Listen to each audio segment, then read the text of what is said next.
अक्टूबर 2023 को हमास के हमले से इजराइल दहल उठा था, जब 15 मिनट में 5000 रॉकेट दागे गए थे, जिसमें इजरायली सैनिक समेत 1200 लोग मारे गए थे।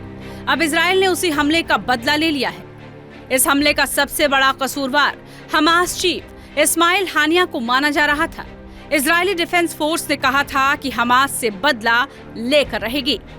ठीक 297 दिन बाद इजराइल ने उस शख्स को उसी के घर में घुसकर मार गिराया, जिसे 7 अक्टूबर के हमले का सरगना बताया जाता है। इजराइल ने उस हमास के मुखिया इस्माइल हानिया को मार गिराया, जिसे अमेरिका ने स्पेशल डेजिग्नेटेड टेररिस्ट घोषित कर रखा था। हानिया आमतौर पर कतर में रहता था, लेकिन शांति वार्ता के सिलसिले में उसका ईरान और टर्की आना जाना लगा रहता था। वो ईरान के नए राष्ट्रपति के शपथ ग्रहण समारोह में शामिल होने तेहरान आया था।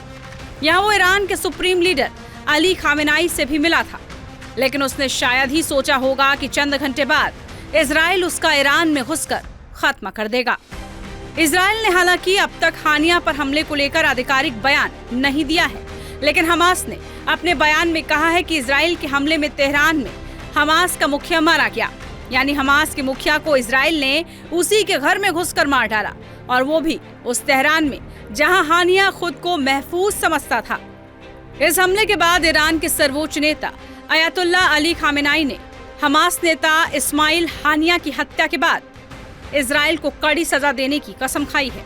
एक बयान में उन्होंने कहा, इस कार्रवाई के साथ अपराधी और आतंकवादी इजरायली शासन ने अपने लिए कठोर सजा की जमीन तैयार कर ली है, और हम इस खून का बदला लेना अपना कर्तव्य समझते हैं, क्योंकि इस्माइल हानिया इस्लामी गणतंत्र ईरान के क्षेत्र में शहीद हुआ था। पिछले साल 7 अक्टूबर को इजराइल पर 75 सालों में सबसे बड़ा हमला हमास ने किया था, जिसमें 1200 इजरायली मारे गए थे।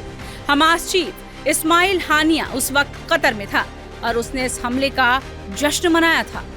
इजराइल ने इस हमले पर चुप्पी साध रखी थी, लेकिन ईरान ने सीधा आरोप इजराइल पर लगाया।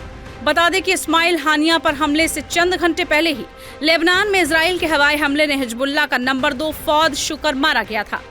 फौद गोलान में 12 इजरायली बच्चों के मिसाइल हमले में मारे जाने के बाद से इजराइल के निशाने पर था। इजराइल ने दोनों हत्याओं में ईरान को चौंका दिया। इस बीच अब दुनिया में सबसे ज्यादा चर्चा ये हो रही है कि इजराइल के निशाने पर अब कौन है, अब अगला नंबर किसका हो सकता है। चर्चा है अब Hezbollah chief Hassan Nasrallah Israel का अगला टारगेट हो सकता है। 1992 से हसन नसरुल्लाह हिजबुल्लाह का चीफ है। नसरुल्लाह की अगुवाई में ही हिजबुल्लाह ने इजराइल में कई बड़े ऑपरेशन को अंजाम दिया था। हसन नसरुल्लाह लेबनान का सबसे बड़ा राजनेता भी था। हसन नसरुल्लाह एक शिया धार्मिक विद्वान है। 1992 में अपने पूर्ववर्ती सैयद अब्बास मुसावी की इजरायली सेना द्वारा हत्या के बाद वो हिजबुल्लाह का नेता बन गया था। अभी हिजबुल्लाह की कमान उसी के हाथ में है। कुल मिलाकर हमास चीफ इस्माइल हानिया की मौत के बाद अब Hezbollah chief Hassan Nasrallah Israel का अगला टारगेट हो सकता है। टाइम्स नाउ भारत डिजिटल की रिपोर्ट।